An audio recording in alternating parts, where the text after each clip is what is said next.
I'm Jason, 31. I recently moved to a peaceful suburban neighborhood in Oregon after getting a new job. Everything here looked perfect.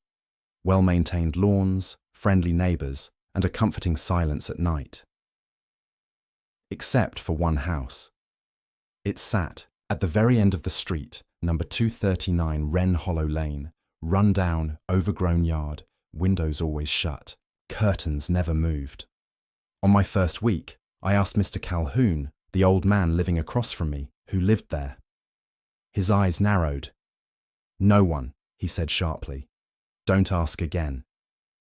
That night, I noticed the porch light of 239 flick on for exactly 3 seconds, then go dark again.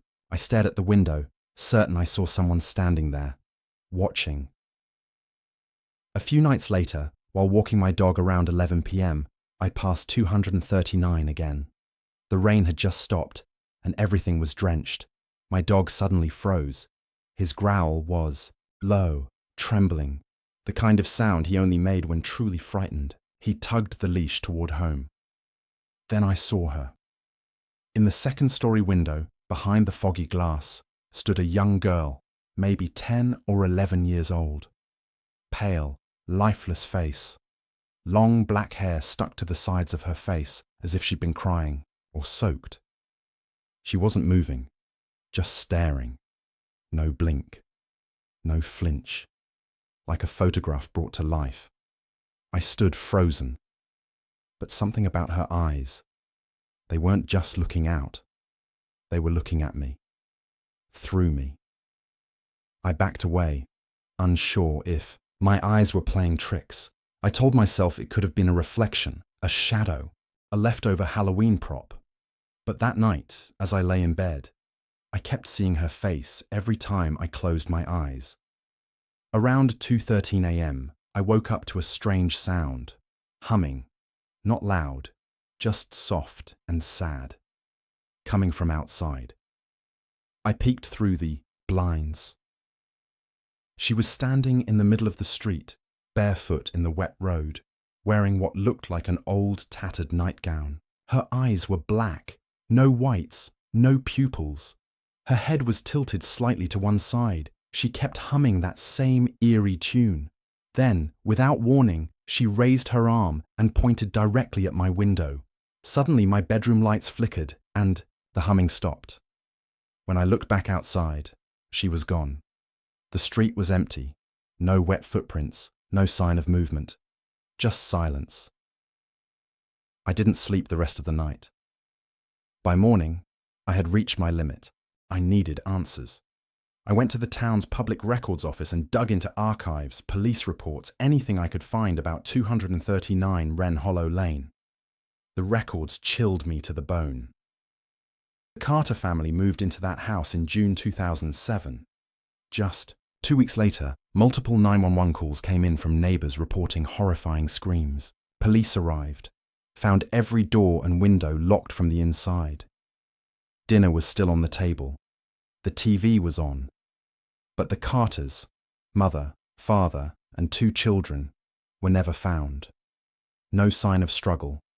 No forced entry. No escape. Locals believed something in that house took them. Back home, I felt pulled, almost hypnotized, to return to 239. The front door opened on its own as I stepped onto the porch. Inside, the air was freezing, unnatural. It didn't feel abandoned. It felt paused, like time had stopped. Furniture sat in place under dusty sheets. A child's toy horse lay tipped over by the staircase. I ventured upstairs, heart hammering in my chest. In what looked like a girl's bedroom, the walls were covered in crayon drawings, hundreds of them. Each picture showed a black, tall figure standing in corners, under beds, behind doors, always watching, always closer in each drawing. Carved into the wall in uneven, desperate handwriting were the words, "He comes when you look too long." Beneath the bed, I found more carvings, fresh, as if scratched recently. "He lives under us." Then I heard it. A knock. from inside the wall beside me. Then another knock, louder, and a voice whispered, "Jason, my name." It knew my name. I bolted down the stairs, but as I reached the living room, the lights flickered off, and I felt something rush past me, cold and sharp, like a breeze that could cut skin. Then the girl's voice whispered right behind me, as if inches from my ear, "Don't leave me again." I ran out and didn't stop until I got home. I moved out the next morning. 3 months later, a new family moved in, a couple with a 6-year-old daughter. 2 weeks later, the house was empty again, the car in the driveway, their groceries still inside, but the family gone. Now, in my new apartment, I still hear faint humming on stormy nights. Last week, I woke up to see something written on my bathroom mirror, "Welcome back." But what scares me most? I never told anyone where I moved.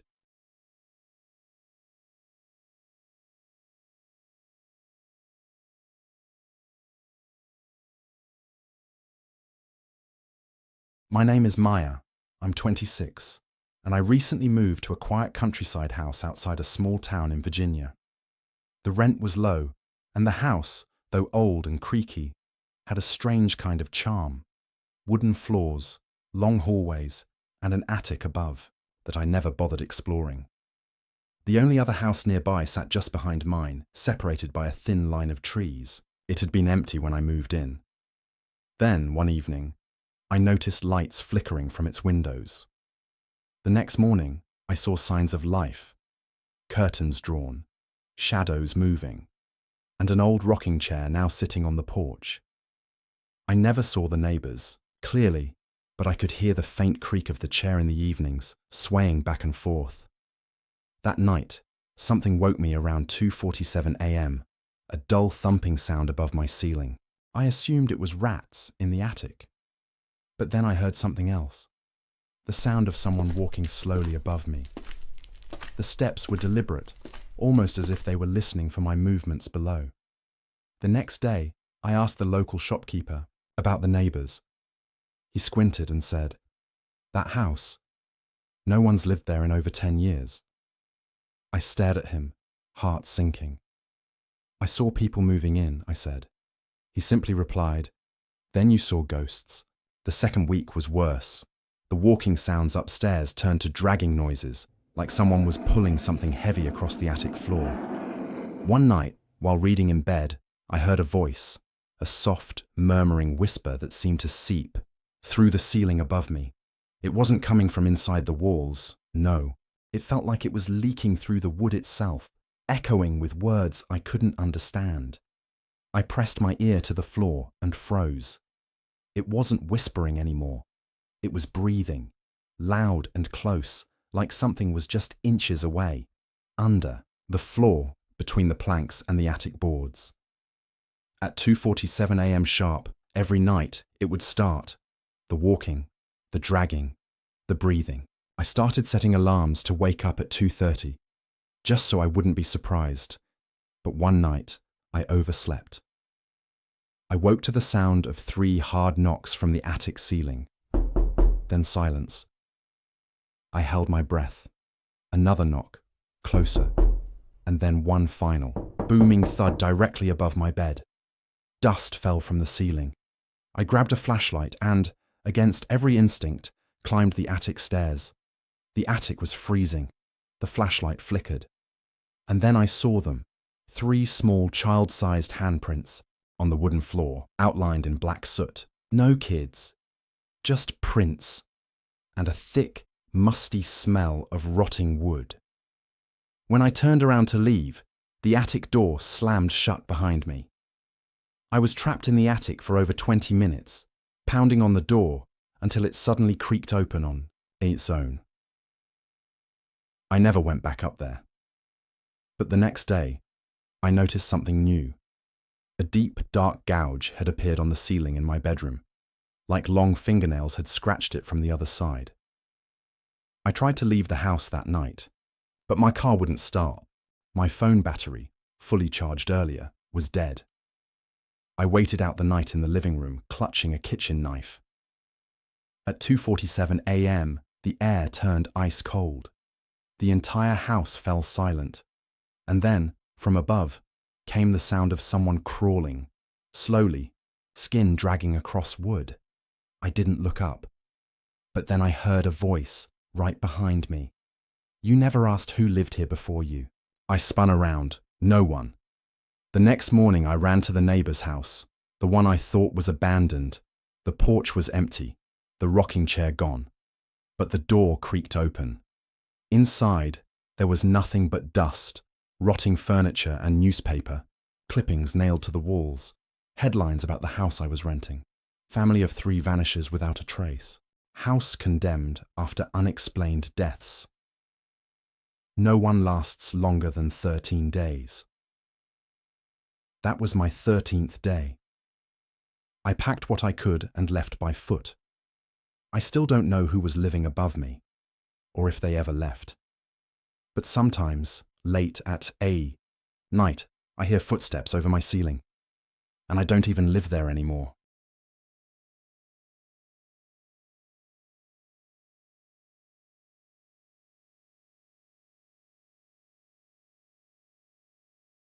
They say silence is comforting, but not in my building. In my case, silence always came right before the strange sounds began. My name is Lisa. I'm 29, recently divorced, and trying to start over. I moved into a small apartment on the 2nd floor of an old fading complex in New Jersey. It wasn't perfect, but it was cheap, and after the emotional mess of the past year, that was good enough for me. The building was always quiet, too quiet if I'm being honest, especially the hallway, especially outside apartment 2B, which sat directly beside mine. That place was always vacant, I was told. The landlord said it was being prepared for renovations, but nothing ever changed. No maintenance crews, no furniture deliveries, just an old wooden door and an ice-cold silence that made the air feel heavier whenever I walked past it. Then, one rainy Tuesday night, that silence was broken. I heard footsteps, dragging, low thuds, like someone was moving heavy furniture. I peeked through the peephole and saw 2 tall figures, faces obscured by hoods, carrying large boxes inside apartment 2B. They didn't talk. They didn't turn on the hallway light, just slow, heavy movements in complete silence. Then, the door shut. The next day, I tried to catch a glimpse of my new neighbors, but 2B's curtains remained drawn. No sounds, no movement. But the hallway now had a strange smell.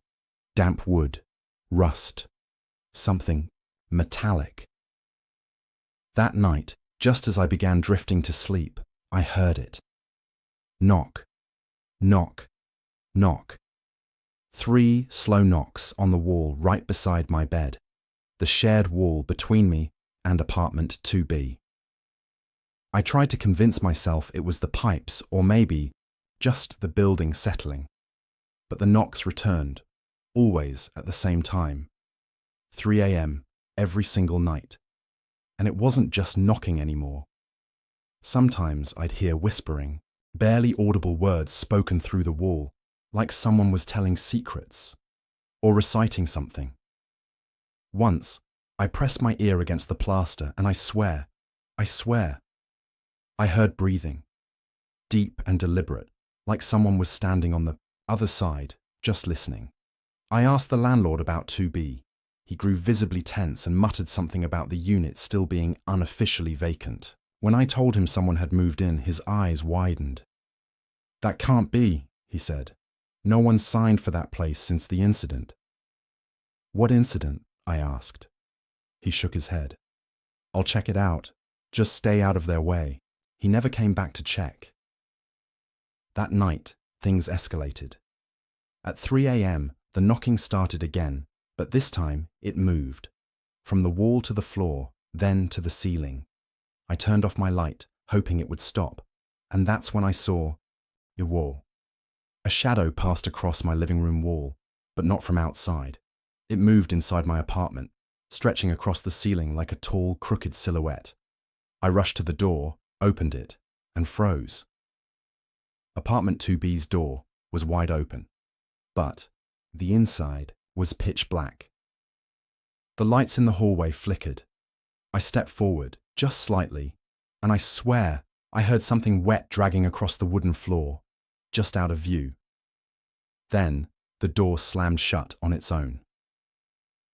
I locked myself in my apartment for the rest of the night, barely breathing. I called the police the next morning. They checked apartment 2B, but said no one lived there. It was completely empty. No furniture, no boxes, nothing but layers of dust and an overwhelming stench of mold and decay. I asked to see the inside for myself. They let me peek in. And that's when I noticed the walls.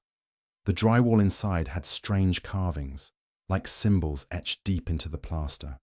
One of the officers touched it and recoiled, claiming it burned his fingertips. They told me I must have imagined the neighbors, stress, lack of sleep, maybe even hallucinations. But I knew better, especially when I returned to my apartment that evening and found muddy, barefoot prints leading from my bed to the wall. I didn't sleep that night. At 3 a.m., the knocking came again. But now, it was inside my apartment, from the closet, from behind the bathroom mirror, from under the bed. I stood frozen in the middle of the room as every light began to flicker. The air turned ice cold. Then I heard a voice, not a whisper this time, but clear and guttural. We never left. I ran. I didn't pack. I didn't look back. I just ran out the building and didn't stop until I reached a gas station 5 miles away. Later, I found out something chilling. 20 years ago, a couple and their child were murdered in apartment 2B. The killer was never found. The apartment was sealed, and tenants were told it was under renovation to cover up the dark past. But something still lives there. And I think it followed me. Because last night, in my new apartment, at exactly 3 a.m., I heard 3 knocks on the wall and a whisper. Lisa, you left the door open. You left.